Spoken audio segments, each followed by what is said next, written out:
This is the Creating Wealth Through Self-Storage show by Mark Helm. Nothing Mark shares with you guarantees your success in the self-storage business. This is for informational purposes only. There are no calls to action, and nothing said or implied is a call for investment money into self-storage or any other asset class.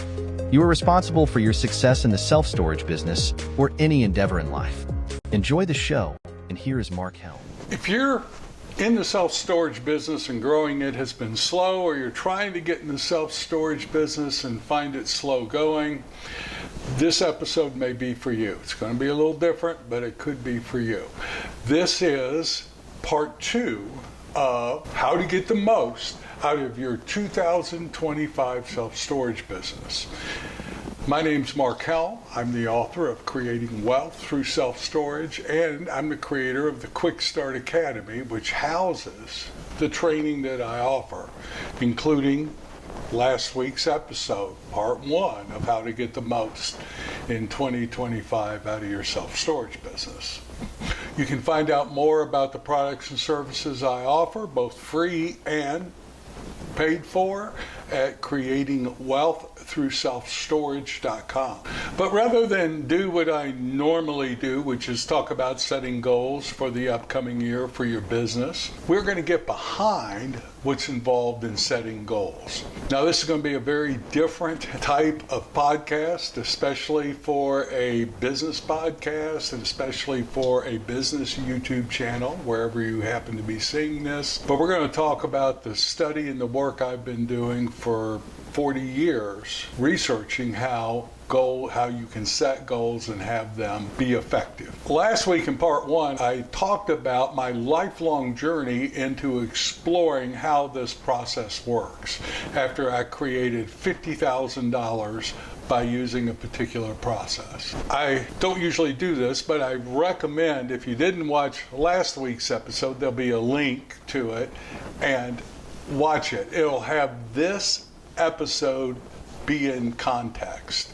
Basically, what I did in 1987, I applied principles I had learned from Napoleon Hill's book, Think and Grow Rich, and I made almost to the penny the thought I had in my mind about what I could earn that year. And when I realized what was happening, it was amazing. I didn't understand how it happened. I didn't understand if it was magical thinking. I didn't understand if it was just a fluke. So I started on a journey to figure out how this stuff really works, and I've used this over and over again to build storage portfolios in relationships in my life, and it's the process I've used over and over again. But I wanted to understand how and why it might work. That's what today's episode's about. When I started my journey exploring how having a thought in mind could actually create that result in reality, I quickly realized there were 2 basic ways to explore how the world or how the universe works. One is science, applying the scientific method and studying what science knows. And 2 is spiritual, studying spiritual teachings, religions, to see what they have to say. And surprisingly enough, they crisscross. At least that was what I discovered. So last week, and again, if you haven't watched it, please watch it before you go on with this one, because things will begin to make more sense. Last week we talked very generally about the evolution of science over the last 600 years. From the scientific revolution, which actually started middle to end, towards the end of the Renaissance period.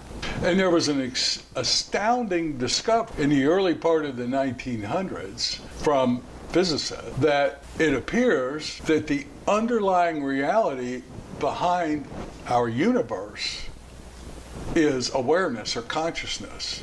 Science thought for hundreds of years that the universe functioned like a machine.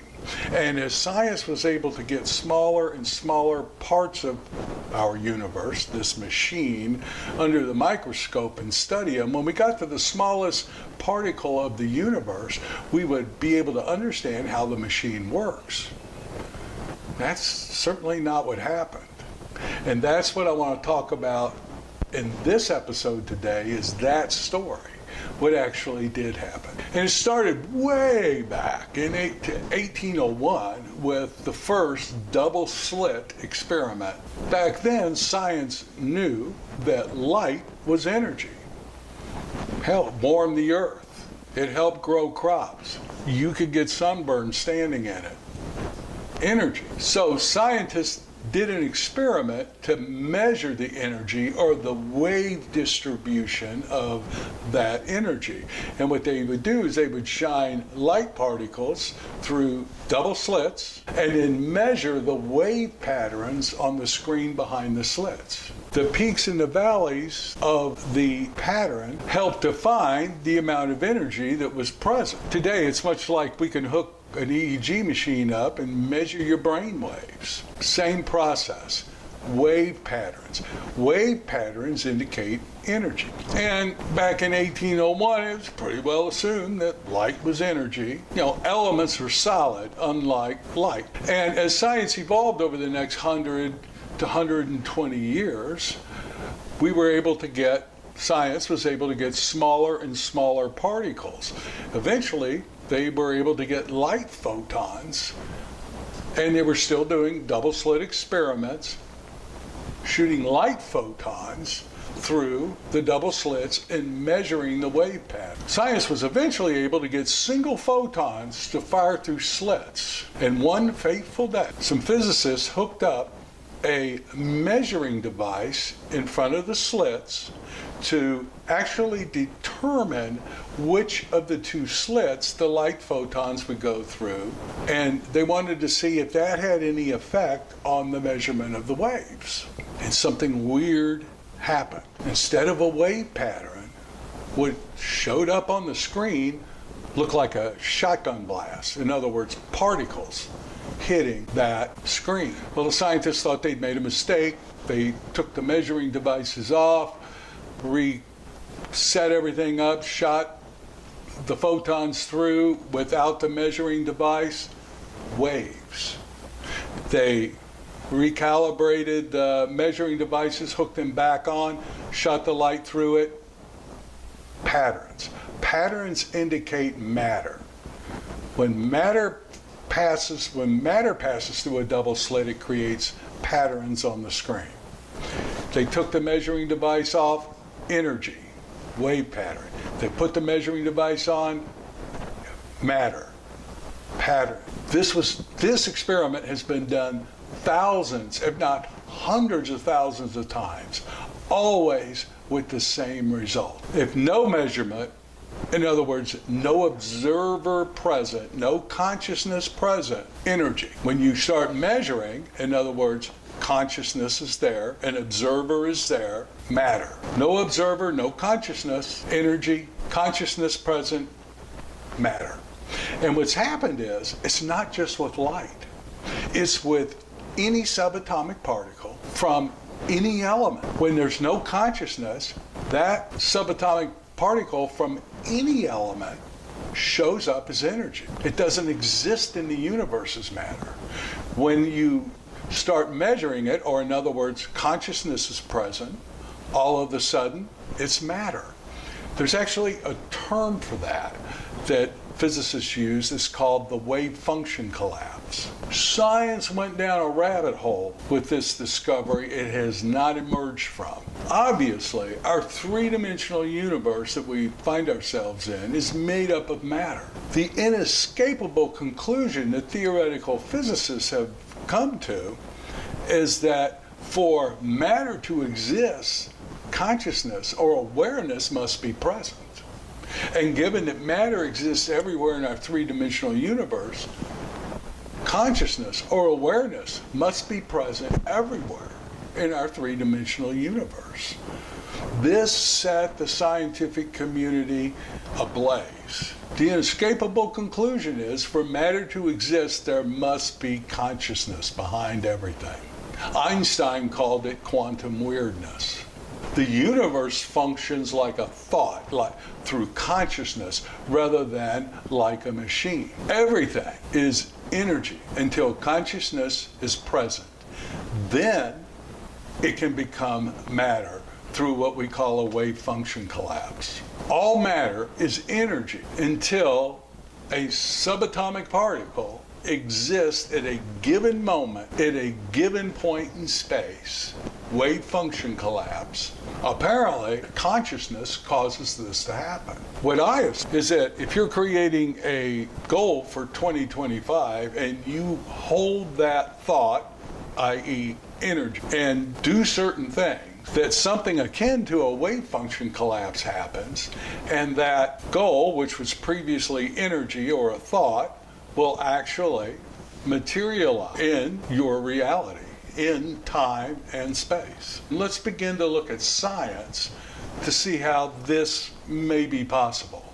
Next week, we're going to talk about what I have researched and found are the specific things to do to have that occur. Well, science thought for hundreds of years that when we get to subatomic particles, we would begin to understand how the machine of the universe works.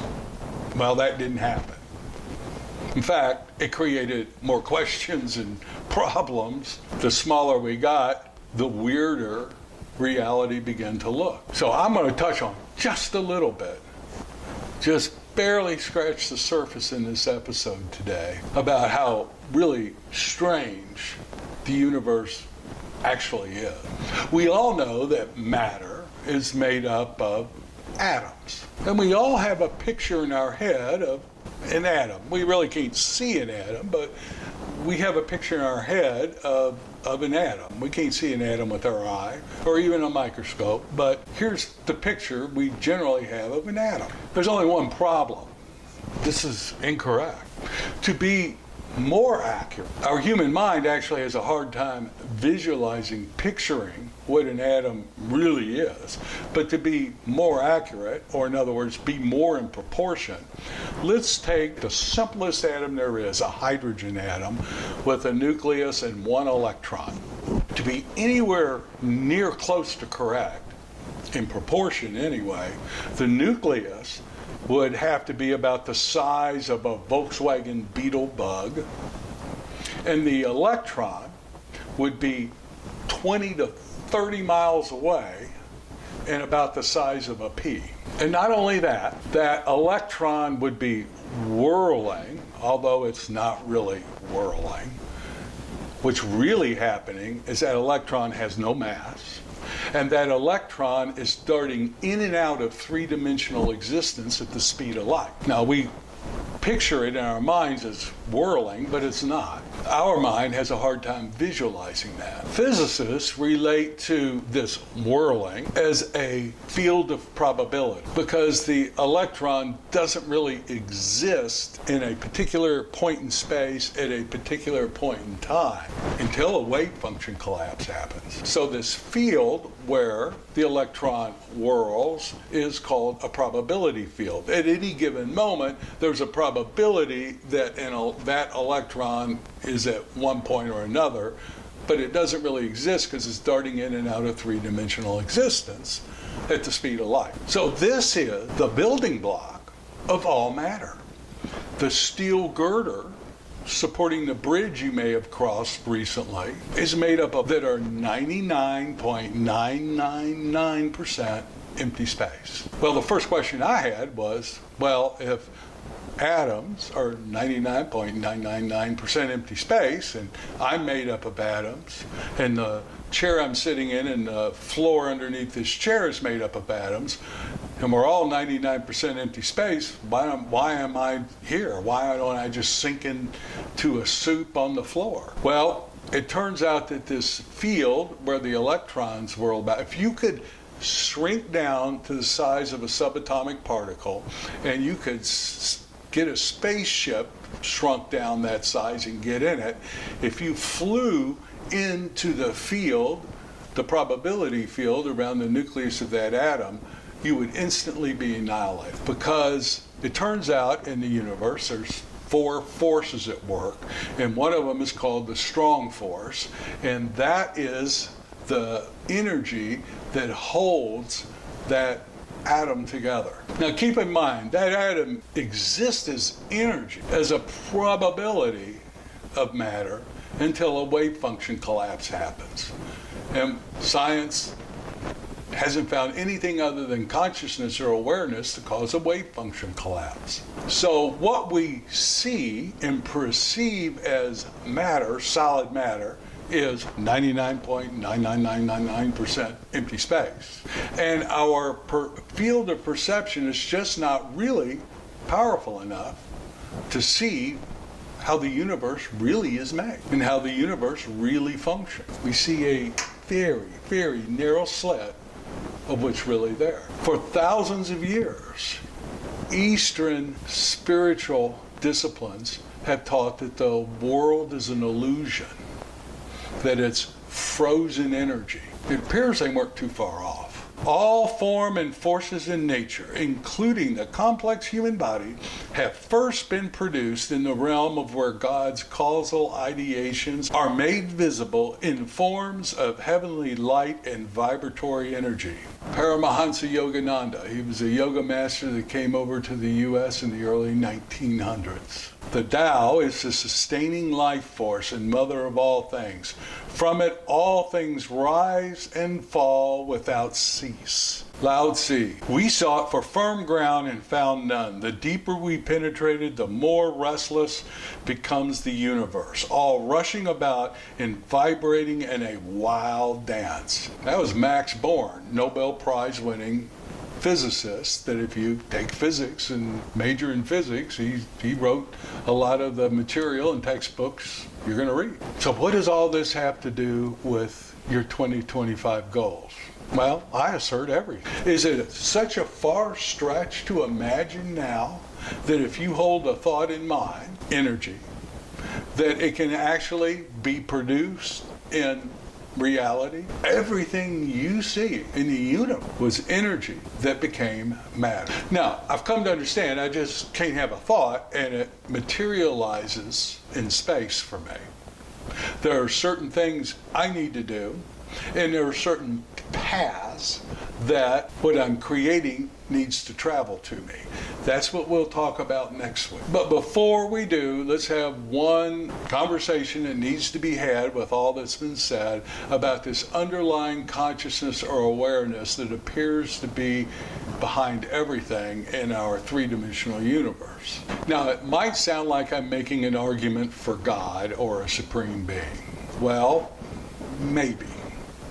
But that's not my intention. I have no idea what this awareness or consciousness is. It appears to be everywhere present in the universe at every point in space, because everywhere matter can or does exist. From the smallest quantum level where subatomic particles exist, all the way to the furthest galaxy we can see, where the light took so long to reach our telescopes. By the time we see it, that galaxy's been long dead. This awareness or consciousness appears to be at every point in space in our universe, equally present. Now, here's what we or I can deduce about this consciousness. First of all, it appears to always be seeking to expand and become more. Everywhere in the visible universe, everything is expanding.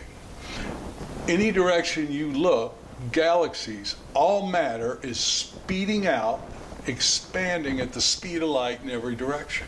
This awareness appears to always seek to become more. That's the urge behind everything, to become more. If I walk down the street and I see a crack in the sidewalk, I see the urge of life. I see a blade of grass, something growing out of a crack in the sidewalk. The urge to become more, to expand, to be more. A bigger version of itself, a bigger version of life. I assert that we are this awareness in human form. And unless we're trying to expand, become more, to have more life flow through us, we are actually shutting down the space where this awareness can express itself through us. It's natural to want to create wealth. It's natural to want to expand and become more. I have removed permanently for myself the idea or the notion that it is somehow good, righteous, within, quote, God's plan, that I have any poverty, suffering, or lack in my life. The idea that there's some entity, some deity that rewards smallness, playing small, not expanding, not being all I can be, is somehow righteous. That occurs 100% opposed to what I see in the universe and in the world. I suggest this week, last week you had 2 assignments, put integrity in with money and create 3 goals. We're going to use those next week. This week's assignment is to look in your life and see anywhere that there's a lingering notion that somehow smallness, poverty is part of some deity's plan, or that there's some righteousness in it. Now, I know the thing to do is with the wave of a hand say, well, that's not me. But I assert that it's all of us. We're literally born into this conversation. It's the underlying conversation, at least at this point in time in Western society, that we're born into. And it's there to some degree. If you look, I promise you'll find something.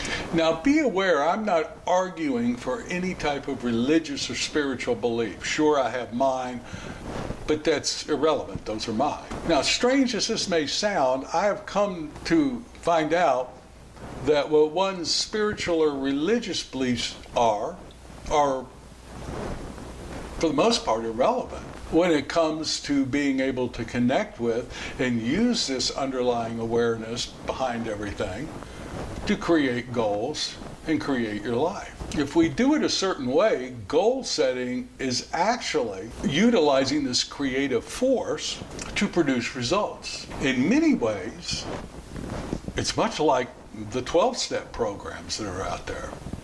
In the 12-step programs that help people conquer addictions, they teach that you rely on a power greater than yourself. That power greater than yourself can relieve people of the compulsion, the mental obsession for whatever their addiction is. And if they do certain things, they are able to live productive, normal lives like anybody else. I've seen total atheists and agnostics overcome addictions, live purposeful and meaningful lives that contribute to society and their family, and never utter the word God, have no belief in a God out there. They utilize and rely on a power greater than themselves. In some cases, they may even relate to it as the process itself, rather than some kind of consciousness or deity. But I've seen total atheists recover from deadly diseases. I've also seen devout religious people die from drug addiction and alcoholism. What I've discovered is what people believe, for the most part, is irrelevant. It's what people do that produces results. Next week, I'm going to share with you what I know about what to do and how to think that I've seen in my life and other people's lives produce the results we're talking about. So come to next week's episode with your 3 goals from last week's episode, where you've looked and put integrity back where you can, or where you've seen it out with money. We talked about that last week. And look in your life and see where any lingering thoughts about lack and poverty being somehow good, or creating wealth is somehow bad. Look in your life, see what you can discover there, and next week we'll complete this series and create 2025, or any year. You could use this for any area of life. I know for a business podcast or on a business YouTube channel, this is an unusual type of episode.